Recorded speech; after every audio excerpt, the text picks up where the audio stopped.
ibyo byo gushaka bazabijyamo nyuma. Imana yawe izagusumbisha amahanga yose. Hano uvuye hano izagusumbisha amahanga yose, izakugira umutwe, izakugira umurizo, izahumugisha imirimo y'amaboko yawe, ariko on condition. Amen. Iyo dushyizemo umurava rero tugakora tukabanya ubwoba, nubwo wacuruza intoryi gusa, nubwo wacuruza inyanya, Imana ishobora guhereza umugisha inyanya ukazicuruza, ukazanajya ukanazihinga ukajya supply ibigo bikomakomeye. Nubwo wacuruza amakara, nshuti zanjye, nubwo wacuruza amakara bishobora kuvamo ikintu gikomeye, ubw'umugisha w'Imana. Iyo bavuze ngo nzamugisha imirimo y'amaboko yanyu, bishobora kuvuga ko Imana ishobora kurema n'ibidashoboka, ikabirema mu bidashoboka, ikabirema. Nubwo wacuruza amazi, nubwo wanyonga igare, Imana ikaguhera umugisha ku igare, ukazamuka ukajya kuri moto, ukazamuka ukajya ku modoka, ukajya mu ndege, mu izina rya Yesu. Imana itanga umugisha. Nshuti bakunzi mudukurikiye kuri 95 n'ibice bitanu na wa3RBA_rwa.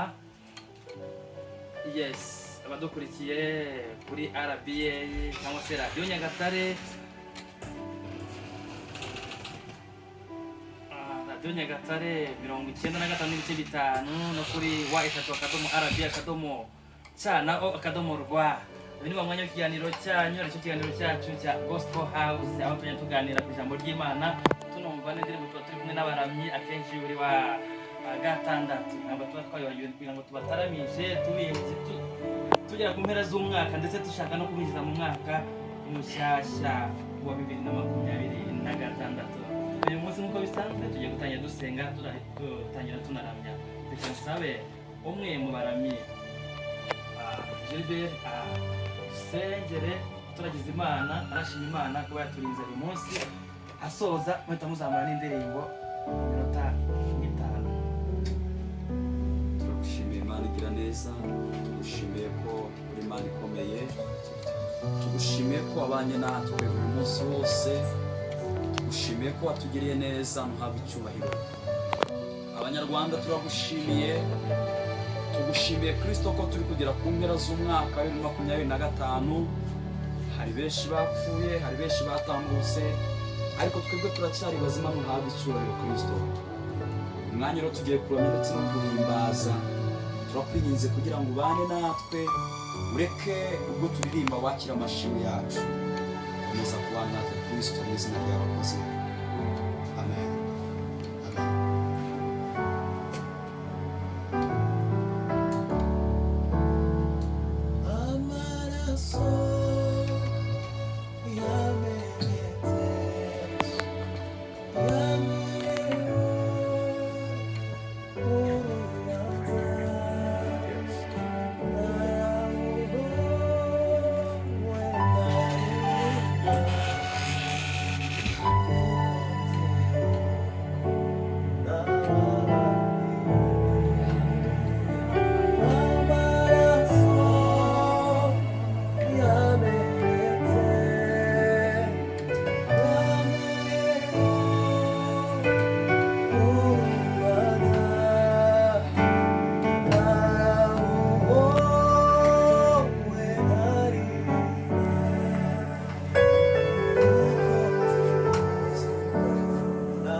intwari Yesu inyamibwa wanesheje umwanzi w'abantu abatware mu isi y'umwijima wabahemuye umubaraga ku musaraba wawe mwiza niwo mahanga yacunguriwe igorogota wavanye iminyago wirondeye mu maraso yawe ku musaraba wawe mwiza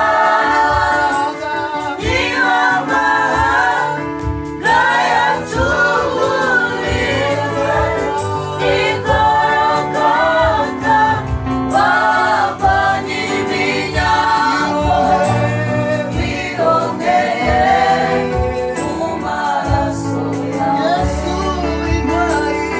uri intwari Yesu inyamibwa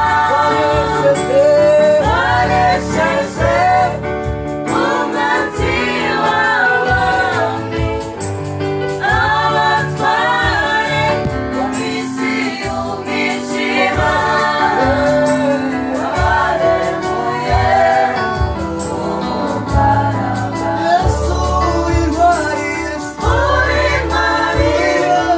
Yesu inyamibwa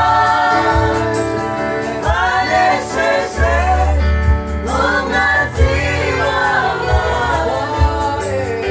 abatware mu isi y'umwijima wabahemuye umugaraga abatware mu isi y'umwijima wabahemuye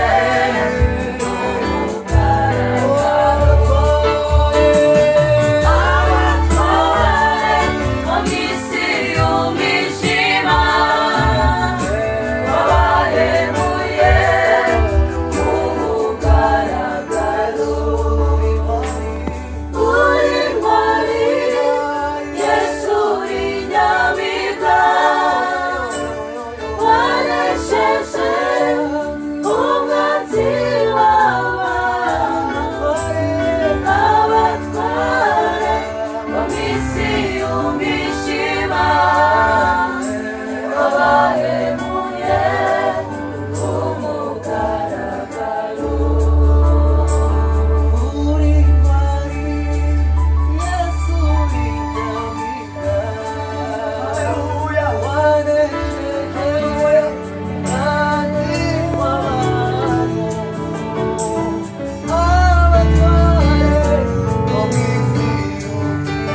w'abantu abatware bo mu isi y'umwijima wabahemuye umugaraga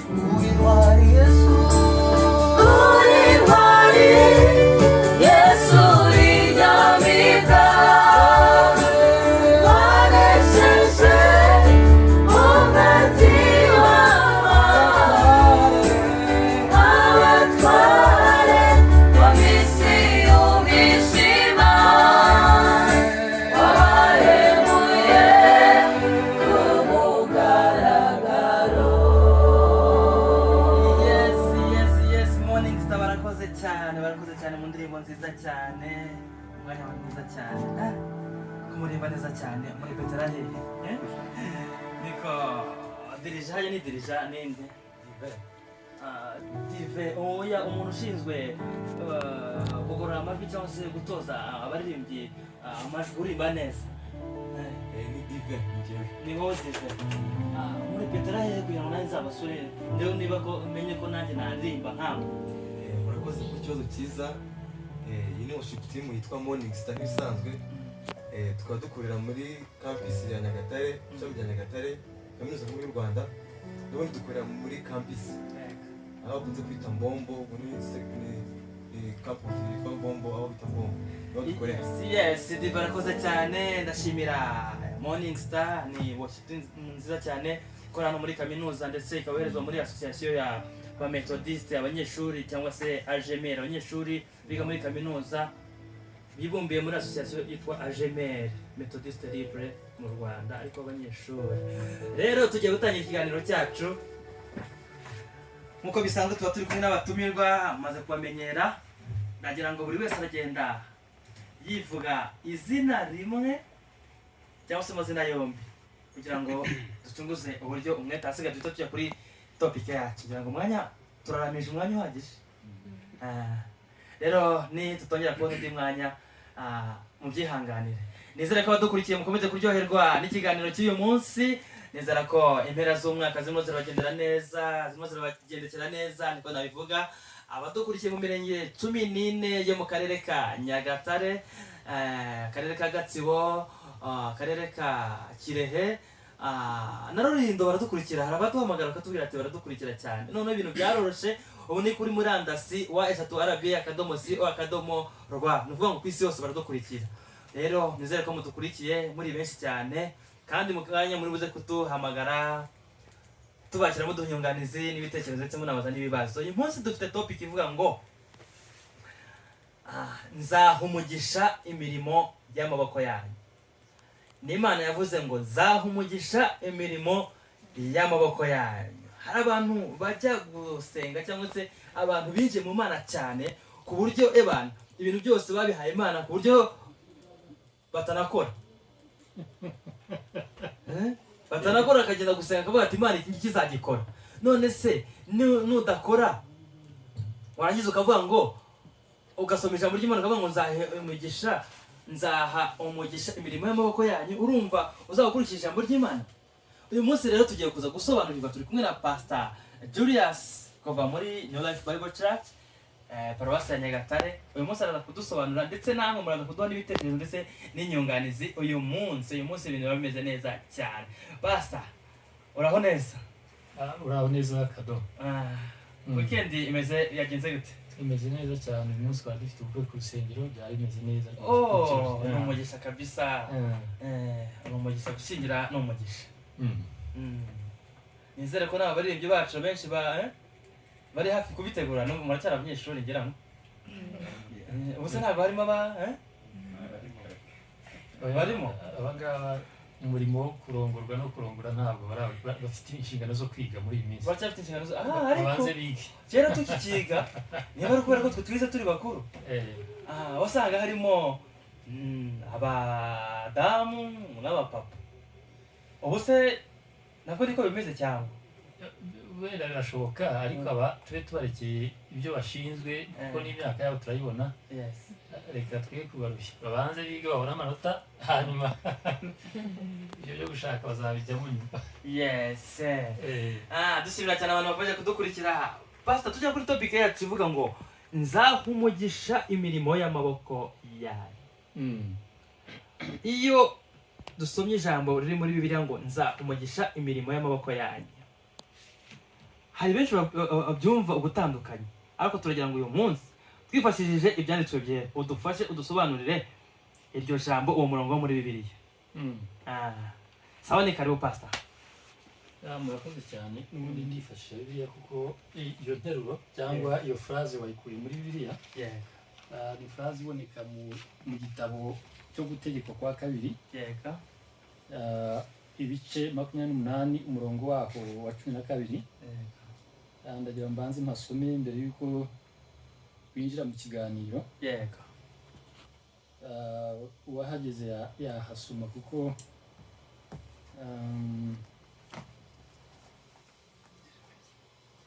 okay, reka nze masome nubwo mbona ntafite urumuri ruhagije, ariko reka mparebe. Gutegeka kwa 2 ibice 28 umurongo wa 12.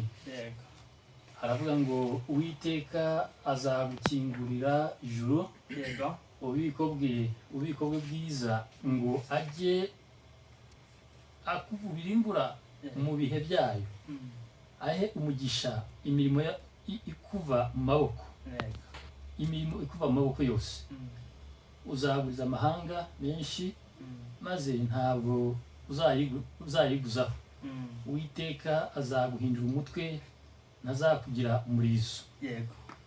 Ahangaha harimo amasezerano menshi Imana yahaye Abisiraheli. Ni cya gihe bari bavuye mu gihugu cya Egiputa, igihugu cy'uburetwa bari barimo bitegura gucrossinga ngo bambuke bajya hakurya mu gihugu cy'isezerano. Mose wari ubayoboye wabavanye muri Egiputa atangira kubaha amabwiriza ya nyuma, mu cyongereza babyita final instructions. Kuko hari amategeko asanzwe Imana yabahaye, ubahe so na nyoko, ntukice, ntukibe, ntugakore, ya mategeko 10. Ariko noneho igihe kigeze begereye gucrossinga ngo binjire mu gihugu cy'isezerano, Mose abaha gasopo amategeko ya nyuma, arababwira ati igihugu cy'isezerano mugiye kukigeramo, dore ngaha hariya hakurya, ariko nyamuneka nimugerayo muzitondera ibingibi. Ababwira ibyo ngibyo. Ariko muri iki gice n'ubundi ku murongo waho wa mbere, ibice 28 murongo waho wa mbere, haravuga ngo abantu bose bavuge bati amen. Nugira umwete, uyu ni Mose ateruye interuro avuga kuri ayo mabwiriza yanyu. Aravuga ngo nugira umwete wo kumvira Uwiteka Imana yawe, no kwitondera amategeko yayo yose ngutegeka uyu munsi, Uwiteka Imana yawe izagusumbisha amahanga yose. Hano uvuye hano izagusumbisha amahanga yose, izakugira umutwe, izakugira umurizo, izahumugisha imirimo y'amaboko yawe, ariko on condition. Aya ni amasezerano ari conditionnel, cyangwa se amasezerano afite ibintu usabwa kubahiriza kugira ngo asohore ku buzima bwawe. So Imana ikavuga iti rero, nugira umwete wo kwitondera amategeko yanjye, imirimo y'amaboko yawe yose uzakora nzayihumugisha. Ntabwo ari ugupfa gukora mu kajagari no gupfa gukora uko ubonye, ariko iyo ubikora ufite kubaha Imana muri wowe, ibyo ukoze byose bihabwa umugisha. Aba bana bari hano bari muri kaminuza, iyo bize bakiga neza bubaha Imana, badakopera, badacitinga, badafite utunyanga twose tw'abajeje, badacuraza inkota, badacura inkota. ese inkota ziracyaba buriya. Icyo gihe iyo agiye mu kizami, iyo yitegura ikizami, Imana ishobora no kumuha inspiration cyangwa se kumuha ihishurirwa, akavuga ati soma kuri iyi chapitre. Yayobowe n'umwuka w'Imana, akiranukira Imana, ikintu yasomye yize akaba aricyo cyiza, bigatuma aho umutwe ntabwo umurizo, akaba uwa mbere kubera kubaha Imana. Ariko umuntu nareka gukora, akareka gusoma, akareka kubyitaho, akareka kujya mu ishuri, ngo nzagenda nicare ni witwa Françoise, ati buriya Françoise ndaza kumubaza, akiringira gukopera. Nibyo bya bindi birangira bamufatanya inkota, ntuza papuro bakagica, akaba babonye zera, akabaye wanyuma. Bityo rero Imana ihumugisha imirimo y'amaboko yacu iyo twayubashye. Icyo ni kimwe. Iyindi component irimo, hari n'ikindi gice noneho cy'abantu bavuga bati jyewe nzakiranuka, ntacyo nzakora, nzajyaho, kuko Imana ari Imana y'amasezerano, izayasohoza, maze izampumugisha nta n'icyo nakoze. Ibyo nabyo nta kigenda. Imana iragira ngo ubanze ukore, kuko isezerano rivuga imirimo y'amaboko yawe, ntabwo ari ubunebwe bwawe.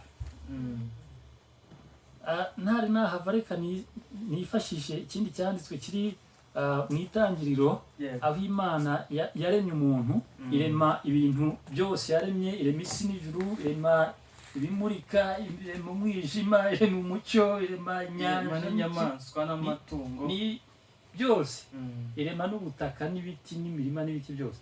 Ariko hano ku murongo wa 15, ibice bibiri mu Itangiriro, umurongo wa 15 haravuga ngo Uwiteka Imana ijyana wa muntu yaremye, imushyira muri iyo ngobyi yo muri Edeni, ngo ayihingire ibirimo, ayirinde, ayikorere.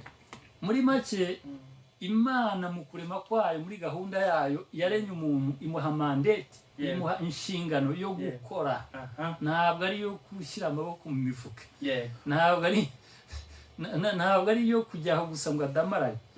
Nayo mpamvu Bibiliya itubwira ngo Imana yaremye umuntu mu ishusho yayo, kuko Imana yo irakora. Irakora kuko niba yararemaga yarakoraga nyine.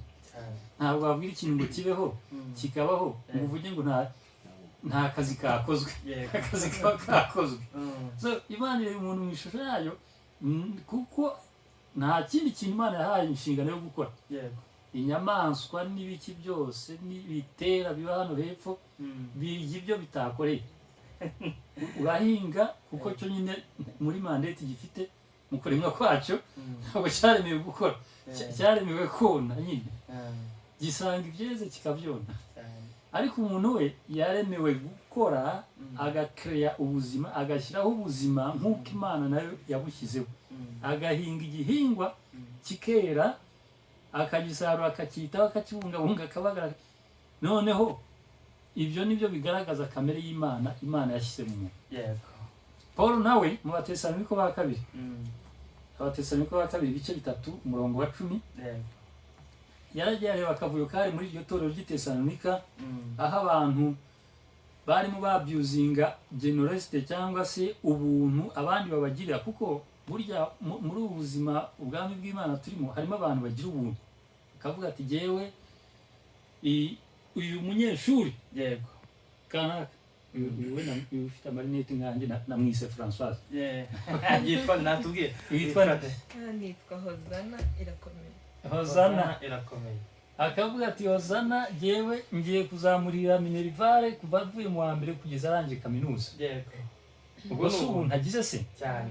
No mu itorero ry'Itesalonika rero harimo abantu bagiraga ubuntu bagatanga ku buryo abantu babonaga ibintu batavunikiye cyangwa se batakoreye cyane. Noneho abantu batangiye kubibona bigira abanebwe, bareka gukora kuko bazi yuko hari imfashanyo zituruka i Burayi, zituruka muri Amerika, pamu yamenye bagashyira amaboko mu mifuka bakareka gukora, bakaba banyamutegera akazaza ejo, bagategereza kimuhana kaba kataje nyine, bakanatongana bakanatukana ngo pamu ntacyo yaduhaye no munsi. Nyamara bari bameze gutyo, abantu bari icyo gihe n'uyu munsi barahari. Mu gihe cya Paul rero, intumwa Paul, Abatesalonike niko bari bameze, arabareba aravuga ati mwebwe ubwo mushoboye gukora mukanga gukora ngo mwizeye akari buturuke imuhana. Aravuga ati muri mwe udakora afite ubushobozi, afite amaboko ntakarye. Katuhasome nsoreza aho ngaho, ati udakora ntakarye. Banyeshuri turi kumwe, utiga ntakabona amanota cyane. Uwanga kwiga nkana yiringiye wenda kuzakopera, bakuzicara neza niko babyita. Kwicara neza cyangwa se nkige neza agakoresha hajya waza muri chat. Iyo ngiyo ngira ngo yaje twe twarasoje, je nta nubwo nari nyizi. Ubu ngubu irimo irakora akazi kose. So Abatesalonika ibice 3 umurongo wa 10 aravuga ngo kuko icyari cyo twategetswe tukiri kumwe namwe. Uyu ni Paul yandikira abana Batesalonike, kuko mu gihe yari kumwe nabo, uru ni urwandiko yabandikiye nyuma atandukanye nabo. Mu gihe yari kumwe nabo ati iki nicyo twategetswe, twabategetse tukiri kumwe namwe, ngo umuntu wese wanga gukora ntakarye. Yari yumvise yuko nyine banze gukora, bityo rero ati n'ubundi umuntu udakora ntakarye.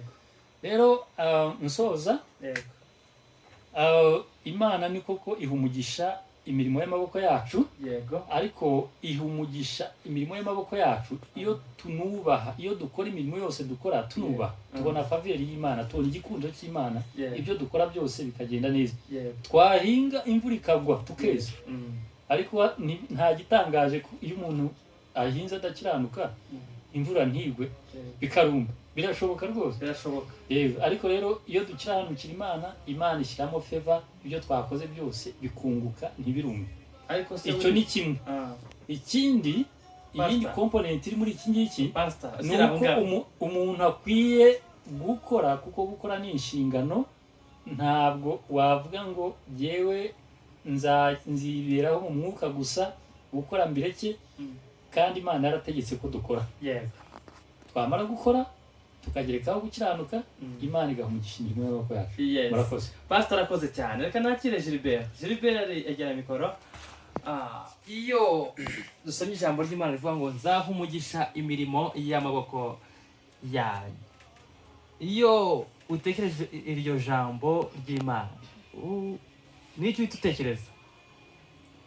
Murakoze cyane nkuko Utekereza ko kujya mu cyumba cy'amasengesho ukamara icyumweru udakora uvuga ati Imana izagaburira abana bawe, Imana izafasha barumuna bawe udakoze? oya iyo numvise iryo jambo ikintu numva kita kinza mu mutwe nuko bikwiye ko dukorera Imana, bikwiye ko twubaha Imana, Yego. ariko tukanakura amaboko mu mifuka tugakora, Yego. kuko muri ubu buzima dukenera ibintu byinshi bitandukanye. Yes. Gusenga rero ni kimwe kandi ni n'ingenzi, ariko dukwiye no gukora amaboko mu mifuka tugakora kugira ngo tubashe kuzagira ejo hazaza heza, kugira ngo tubashe kuzatunga imiryango yacu, kuko nabyo nibitunanira kandi Imana yaraduhaye amaboko, hari inshingano tuzaba twishe mu buzima busanzwe. Rero iyo numvise iryo jambo numva ko Imana itwigisha gukura amaboko mu mifuka tugakora, kuko ari byo bidukwiriye, ndetse ari nabwo tuzaba twihesheje icyubahiro nayo tuyihesheje icyubahiro. Murakoze. Yes.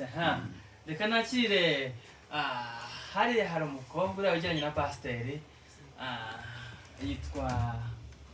witwa nde? Nitwa Giselle. Giselle, wiga mu wa kangahe? Niga mu wa mbere. Wiga ibiki? Aquaculture and Fisheries Management. Yes, muri Kavere. Yego. Yes, nubwo wiga siyansi ariko kugira ngo n'ijambo ry'Imana urarisoma. Yego. Iyo wavuze ngo iyo usomye ijambo ry'Imana muri Bibiliya rivuga ngo nzaha umugisha imirimo y'amaboko yanyu, n'iki bitutekereza? Yego murakoze. Ngewe icyo nitekereza ni ugukora. Yes. Kuko hari terime igezweho ngo ufite ikingomereho. Rero uko ngewe mbyumva Imana ntabwo izaguha umugisha ntabwo ari ikintu dusengera, ni ikintu dukorera. Yes. Rero biba bisaba ko ukora kugira ngo n'Imana ibone aho ihera nawe iguha umugisha. Yego nuko mbyumva. Yes. Twagiye kuri uwo wambaye jumper nziza y'umuhondo, yaratugiye uriya pasiteri yabatije Françoise. Akazina kawe ni? Izina ryanjye ni Hosana. Hosana, wiga mu wa kangahe? Niga mu mwaka wa kabiri. Mwaka wa kabiri. Wiga ibiki? Niga kwigisha performing art ndetse n'igifaransa. Performing art hari gutwabishira mu Kinyarwanda. Ni ubugeni. Kugira ngo no wa muturage wa mukecuru ririya hirya nyamwishongeze asobanurirwe n'ibyo ari byo. Yego. Ni imurika cyangwa yerekana ry'ubugeni ndetse n'igifaransa. Wiga kubyigisha cyangwa wiga kwigisha abazabyigisha? Niga kubyigisha. Hajya abiga kwigisha abazabyigisha. Yes. Iyo wumvise ijambo cyangwa se usomye ijambo muri Bibiliya rivuga ngo nzaha umugisha imirimo y'amaboko yawe. Yego, iyo numvise ijambo cyangwa se urisomye, ndakeka mwese mushaka kuba mufite Bible, udafite Bible iri hada ifite muri telefone. Iyo wumvise ijambo gutyo rivuga ngo nzaha umugisha imirimo y'amaboko yawe, wumva iki? Yego murakoze cyane. Exactly ikintu numva iyo bavuze cyangwa ijambo ry'Imana rivuga riti nzaha umugisha imirimo y'amaboko yawe. Ntabwo ndi bugiye kure cyane ibyo bagenzi banjye bavuze, ariko ikintu itanumva mwaho ngaho no gukora. Yes. Okay, umuntu akwiye, birumvikana byo ko umuntu agomba gukora icyo Imana ishaka nicyo kibanza. Gusenga ni ngombwa cyane. Ariko nk'uko pasiteri yabivuze, ntabwo umuntu azasenga agenda asenge umugani ngo icyumweru cyose asenga atekereze yuko ibindi bizizana adakora. Oya, Imana yaravuze iti izaha imirimo y'amaboko yacu. Okay, mu byo dukora tubifatanyije no gusenga, tubitwaraniye hamwe no gusenga, izabiduhera nk'umugisha, ariko twakoze tuticaye ngo dushyire amaboko mu mifuka, ahubwo twigaragaza cyangwa se twagize ikintu dukora, Imana ikabiduhera nk'umugisha. Harimo gukora rero, iyo numvise ngo Imana izaha umugisha imirimo y'amaboko yacu. Murakoze cyane. Yes, uzaba umwarimu mwiza nakumvise wowe. Twagiye kuri mugenzi wawe. Hajya witwa Trifine rinde Ishimwe Trifine wiga mu kangahe Trifine umwaka wa gatatu. umwaka wa gatatu ibiki Animal production. Animal production harya mu Kinyarwanda ni ibiki harya Animal production uko mbizi ni umusaruro uturuka ku matungo, byerekeye ku matungo byose kubitubura. Voilà. Aha. Yes, iyo usomye Bible kumva ijambo rivuga ngo nzaha umugisha imirimo y'amaboko yawe. Niki wabwira umuturage cyangwa se umukecuru uri hirya uri Rurindo cyangwa se uri kutwumva ukunda gusenga akajya mu cyumba kuvugira icyo jambo kugira ngo rimuhindure ariko kujya asenga gusa adakora. Njyewe ko mbyumva iryo jambo icyo rivuga ntabwo rivuga ngo uzafate igihe cyose ujyariye gusenga cyangwa ngo igihe cyose ujyariye gukora, biravuga ngo nimba ukora jya unasenga, noneho ibyo ngibyo ukora Imana ibesha umugisha. Niko byumva. Urakoze cyane. Pianiste? Yes. Umeze neza? Aha, ni wowe tugezeho. Iyo wumvise ijambo ngo nzaha umugisha imirimo y'amaboko yawe, iyo urisomye muri Bible, aha, nicyo uhita wumva, nicyo uhita utekereza uko biri hariya kugira ngo itwigishe iby'ubwenge. Urakoze cyane. Nitwa Jean Claude Mbaye. Nanjye natangiye urugero, nagiye kure, dukorera Imana, nayo ikaduha umugisha, ari guhera ku byo twakoze. Twiga gucuranga kugira ngo dusavinge Imana, ariko mu buzima busanzwe bibayeho umugisha, ikaduhamo n'akazi, tuboneramo amafaranga. Nuko twiga kwigisha, ariko tugera gusenga, nayo ikaduha amanota. Umwanya muto umuntu afashe yiga, Imana ikamuheramo umugisha. Uko twiga turi benshi, ariko hari uko Imana ijya ibigenza, igatanga burusi nziza z'umugisha. Si ukuvuga ko ziba zirukiza abandi, ahubwo bitewe naho uvuye, Imana igenda iteza intambwe mu bice bitewe n'uko tugenda dukora. Yes, organizer w'indirimbo nawe bari hafi ni Dive harya? Dive wegere umutoza w'indirimbo. Aha, Dive. Iyo usomye ijambo rivuga ngo nzaha umugisha imirimo y'amaboko yanyu, uragenda ugatoza, hari igihe ushobora kugira amahirwe ukabona urusengero runaka ruraguhamagara ati ngwino dutoreze korali. Iyo wumvise iryo jambo utekereza iki? First of all, ntabwo njya kuri ibyo abandi bavuze, iyo bavuze ngo nzamugisha imirimo y'amaboko yanyu. Yego. Mbere na mbere nyine ijambo rya mbere rizamo no gukora. Yego. Ariko muri uko gukora, njyewe nk'uko njye mbikora no mu buzima busanzwe, njyewe buryo njye gukora ikintu nk'umwana, first of all ndi umwana w'Imana. I'm a child of God, ndi umwana w'Imana. Icyo nicyo cya mbere kibanza kikantera imbaraga. Uruvuga ngo iyo ngiye gukora ikintu cyose rero, cya mbere ngishyiramo umuhate nk'uko Imana iba yarampaye imbaraga ikampa n'ubuzima, ngashyiramo imbaraga ariko nkagenda afite no kwizera mvuga uti byanga byakunda ikintu ngiye gukora, nigishyiramo umuhate Imana izampa umugisha. Yes. Ariko nkabikora kubwo kwizera. First of all uruvuga ngo bigendana no kunizera. Kuko nyine abarayi nabyo bakora wenda n'abantu basenga cyangwa n'abantu b'Abakristo, usanga ugiye gukora ikintu ariko ugasanga ugiye kugikora ufite ubwoba. Ugasanga baravuga ngo ese ubu nimbikora ngo bigahomba, ngo ese ubu nimbikora ngo ese nkagira gute, byo usanga ushatse utangira no gushyiramo n'amanyanga uvuga uti ngo nahomba, ngo nabura ubwenge, ugatangira kugira imico nk'iy'abantu batizera cyangwa batari Abakristo kugira ngo ukunde ihabwe umugisha. Kandi mu by'ukuri umugisha duhabwa n'Imana. Iyo dushyizemo umurava rero tugakora tukabona ubwoba, nubwo wacuruza intoryi gusa, nubwo wacuruza inyanya, Imana ishobora guhereza umugisha inyanya ukazicuruza, ukazanajya ukanazihinga ukajya usapurayinga ibigo bikomakomeye. Nubwo wacuruza amakara, nshuti zanjye, nubwo wacuruza amakara, bishobora kuvamo ikintu gikomeye ubw'umugisha w'Imana. Iyo bavuze ngo nzaha umugisha imirimo y'amaboko yanyu, bivuze ko Imana ishobora kurema n'ibidashoboka, ikabirema mu bidashoboka ikabirema. Nubwo wacuruza amazi, nubwo wanyonga igare, Imana ikaguhera umugisha ku igare, ukazamuka ukajya kuri moto, ukazamuka ukajya ku modoka, ukajya mu ndege, mu izina rya Yesu. Imana itanga umugisha. Hajyaga mu wa kangahe? Njye niga mu wa kabiri. Wiga ibiki? Niga veterinary medicine, I'm doctor of veterinary medicine. Hajya veterinary medicine babigamo ibiki? No kwiga kuvura amatungo. Muri rusange tugamba n'ama production of ndetse tugigamo ibintu by'umusaruro uva ku matungo. By'umwihariko ko amatungo tuyiga nyine nka veterinary wa doctor. Yes. Urakoze cyane Dive. Hari umusista umwe usigaye muremure mwiza cyane, yakwegera mikoro twibwire witwa murakoze nitwa Esther egera mikoro Esther iri hejuru ya byose Esther Imana iri hejuru ya byose biga mu kangahe niga mu 3 ibiki kwigisha history and geography mu rugo ni he mu rugo ni Karongi muri mu burasirazuba urubatse cyangwa oya ntabwo nubatse uracyari single yes karakanyuzeho uri single searching yes karakanyuzeho aha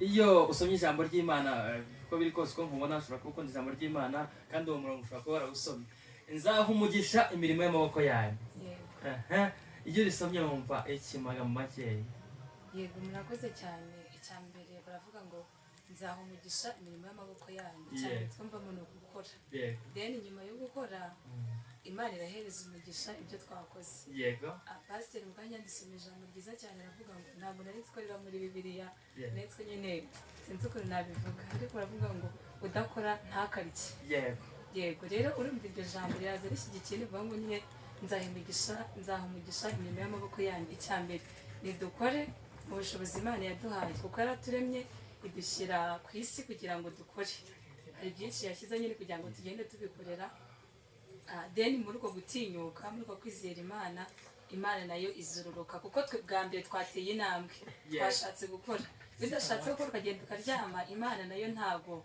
Imana yesu navuga ngo iki ntabwo izaza ngo igushiture ngo igire gute hoya hari igihe ikohereza abantu bati genda ariko hari igihe nyine wanga Imana ikakureka si byose rero icyambere ni ugutinyuka twebwe tukagenda tugakora buri kintu cyose icyo wakora cyose uri kumwe n'Imana wiragije Imana hamwe no kwizera Imana ikabana nawe urakoze cyane Imana iduhare umugisha Esther arakoze cyane umwanya muto cyane turakira abantu nk'abane kuri telefone kugira ngo nabo batubwire uko bumva iri jambo pastor hari icyo wakongeraho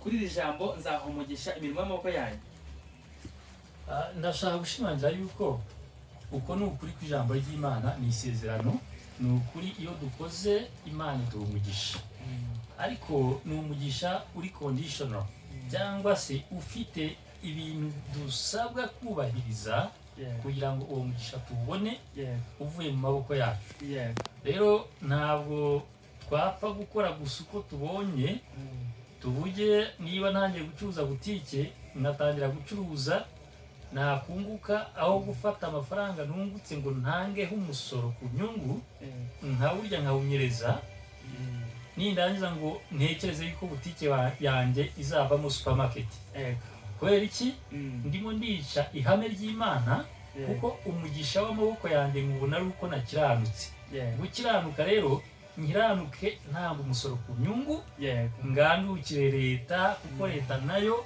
yashyizweho n'Imana ibyo dutegeka gukora tugomba kubyubahiriza uko niko kubaha Imana utabyubahiriza akarushaho gukora n'ibyari n'ise gukora mu kajagari icyo gihe ntabwo butiki izavamo supermarket reka ntibishoboka urakoze cyane yes abantu bose mucuruza mwese mucuruza mujye mwibuka gutanga umusoro wa leta burya iyo utanze umusoro wa leta urimo urubaka ibintu byinshi kandi Imana iguha umugisha uyongereyeho ukanunguka cyane ariko iyo udatanze umusoro Imana ifata nk'aho ari ukwiba cyane rwose gutanga umusoro gutanga kimwe mu 10 mu nzu y'Imana ibyo byose ni bya bindi Mose yabwiraga bene wabo ati nimwumva amategeko yanjye mukubaha amategeko y'Uwiteka ibyo muzakora byose nzabagushiza imvura mu gihe ibyo muzakora byose bizahabwa umugisha ibyo byose bizaba ariko on condition yuko mubahirije amategeko y'Imana amategeko y'Imana mu gihe cyacu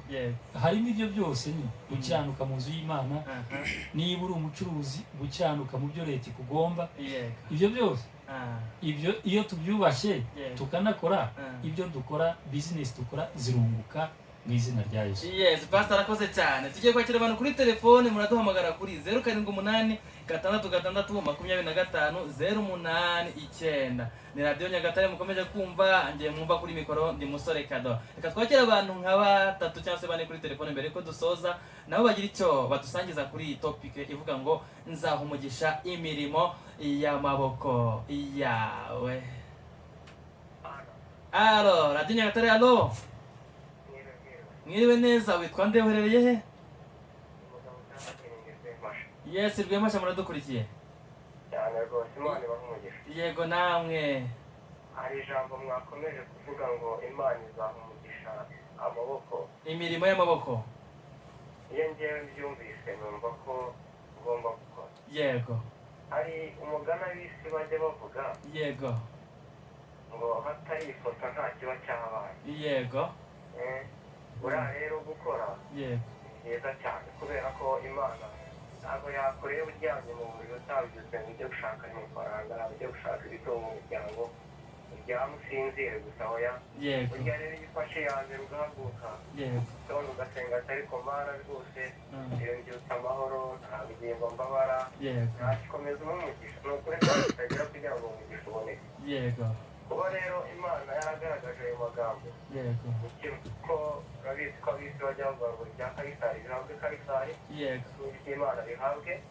Iby'Imana. Iyo bihaye rero umugisha tuba dukomeza gukomeza kuba mu maboko yanyu no mu mababa yanyu. Yego.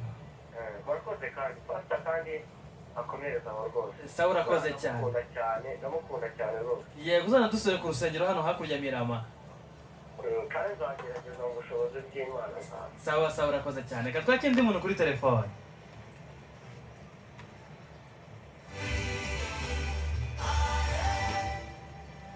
Radiyo Nyagatare, alo.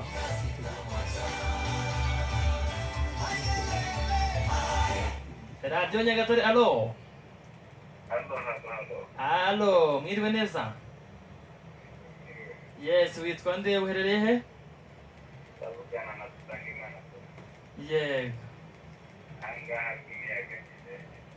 Yes, Rwimiyaga turabakunda cyane. Muradukurikiye? Yego. Yego.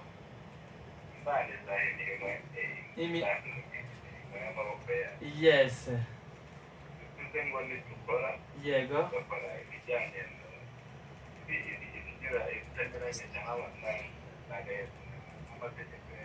Yego.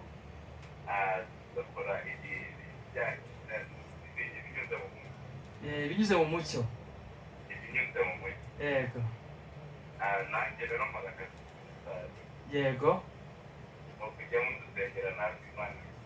Cyane we gusa ujya wizera kandi ubikore neza Imana izaguheramo umugisha. Yes, reka twakire undi muntu kuri telefone. Agato turimo turumva indirimbo ya Mbonyi ivuga ngo aha sitamwacha ntabwo nzigera mureka kuko naramufashe. Tubitse ko Mbonyi afite igitaramo cyitwa Icyambu kane.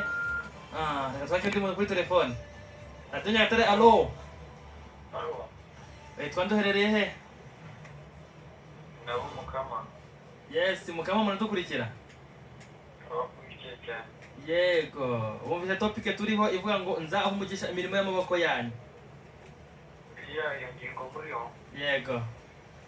Buriya Imana ikunda ukoze ibitandukanye n'ibyayo. Iramukunda? Oya iramwanga. Yego. Buriya ikoze ibitandukanye n'iby'Imana. Ushaka ukubiri ku Mana. Kandi ijambo ry'Imana rivuga ngo Imana yanga icyaha ariko igakunda umunyabyaha. Ariko igakunda umunyabyaha. Ibyo turabizi. Yego. Ko nanone iyo ukoze ibyaha ubizi. Yego. Imana ntabwo ibyo ngibyo ibishyigikira. Buriya icyiza ni ugukora ikintu Imana ikunze cyangwa iracyanze. Yego. Twese rero ntabwo tuba ari kimwe. Yego. Niyo mpamvu haba hari abanyabyaha hari n'abatari abanyabyaha. Yego. Twese rero tugomba gukora iby'Imana ishaka. Yes, reka twakire undi muntu urakoze cyane. Yes. Dukomeze kubashimira cyane abadukurikiye aho murere mwese. Radiyo Nyagatare, alo.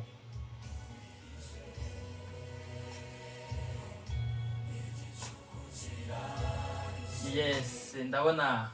Radiyo Nyagatare, alo. Okay. Reka tugane ku musozo. dushimira abantu badukurikiye itopike uko yavugaga turagira ngo tusabe abantu cyangwa se tubakangurire gusoma ijambo ry'Imana muryumve neza. Niba ijambo ry'Imana rivuga ngo nzaha umugisha imirimo y'amaboko yanyu, bivuze ngo nusenga ugakora cyangwa se nukora ugasenga, icyo gihe Imana izaha agaciro ibyo imurakora.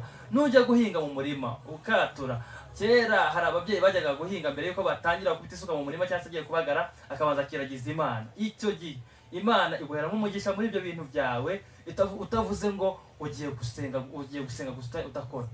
Kandi ijambo ry'Imana rivuga ngo ijambo ry'Imana rivuga ngo udakora ntakagire ute, udakora ntakarye. Rero mugomba gukora kugira ngo Imana iduhere umugisha muri ibyo bikorwa byose dukora. Reka rero nsabe pasiteri agira icyo yongeraho anadusoreza, anatubwira na gahunda y'amateraniro y'umunsi w'ejo. Nshimira cyane Morning Star, mwakoze cyane kwitanga. Muri abanyeshuri babigoye cyane mukaza mugasiga mwakagombye gukora etude, ndetse bamwe bashobora kuba bafite n'amakati ariko mu kigo mukaza. Ibyo nabyo Imana izabibaheramo umugisha. Ntimugire ngo murimo muratera baraza.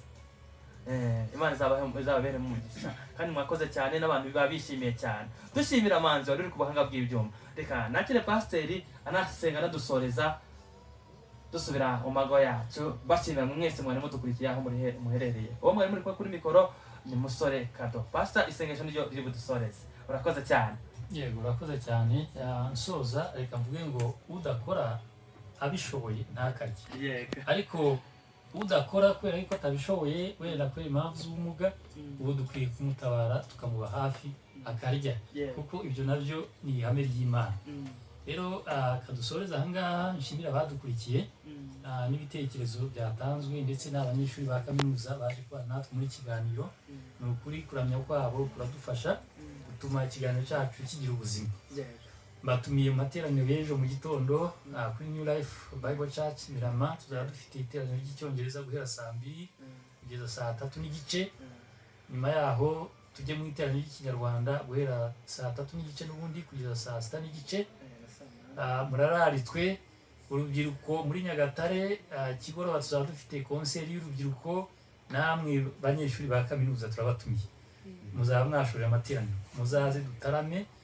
Bizaba bishyushye cyane. Tuzaba dufite ikiganiro kivuga ngo akamaro ko kumenya Imana cyangwa akamaro ko gukiranukira Imana. Niyo theme cyangwa topic tuzaba dufite. Hanyuma tugire abatanga ibiganiro batandukanye, tugire n'amahirwe yo kubaza ibibazo. Murakoze rero, mugire ijoro ryiza. Reka mbasezereho mu isengesho. Turagushimiye nyiricyubahiro Mwami, wabanye natwe mu ijambo ryawe. Iki kiganiro wakiyoboye, kandi ibivuyemo byose, ibitekerezo byatambutse ni inyunganizi ku buzima bwacu, twiga gukora kugira ngo tukubahishe mu mirimo yacu, kandi nawe uyihe umugisha. Turagushimiye rero. Reka iri jambo turizirikane n'abarikurikiye bose, rihindura ubuzima bwabo. Dusenze twizeye mu izina ry'Imana Data n'izina rya Yesu Kristo hamwe n'Umwuka Wera. Amen.